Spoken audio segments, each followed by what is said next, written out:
Hiompana betsaka amin'ny fikarakarana ny fidiran'ny mpianatra kosa ny andiany manaraka amin'ilay hetsika rabarotra la grande braderie de Madagascar izay tontosaina ny 5 hatramin'ny 7 ny volana Septambra ho avy izao ao amin'ny lapan'ny kolotsaina sy ny fanatanjahantena mamasina Tranoheva maro no hita ao an-toerana amin'ireo fotoandra.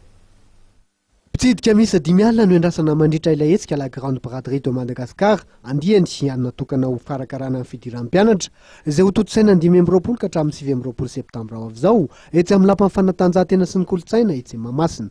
Io ny fantatra nandritra ny fivorian'ny Madavision mpikarakarany hetsika niaraka tamin'ireo mpandray anjara io maraina io tetsy amin'ny villa Pradon etsy Tanimena. Raha mpianatra moa zany no tena imasoan'ny entana ho hita amin'ny grande braderie ary ny mpidirana dia efa ho hitantsika ny entana rehetrarehetra mikasika an'izay iaran'ny fianam-bidy ireo entan'ireo ary entina morana indrindrindra fetsenany ny ray aman-dreny amin'ny fanomanana izay fidiran'ny mpianatra izay.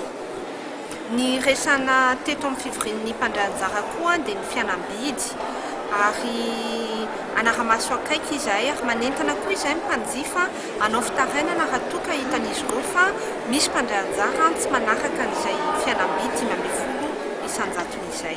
Mahatratra 520 kosa ny isan'ireo mpandray anjara amin'ny la grande braderie de Madagascar andiany fikarakarana ny fidiran'ny mpianatra. Mahatratra 30 kosa nisy atrasa ho voasolo-tena mandritra ity hetsika ity izay ho hita amin'ireo ho Tranoheva misa 300.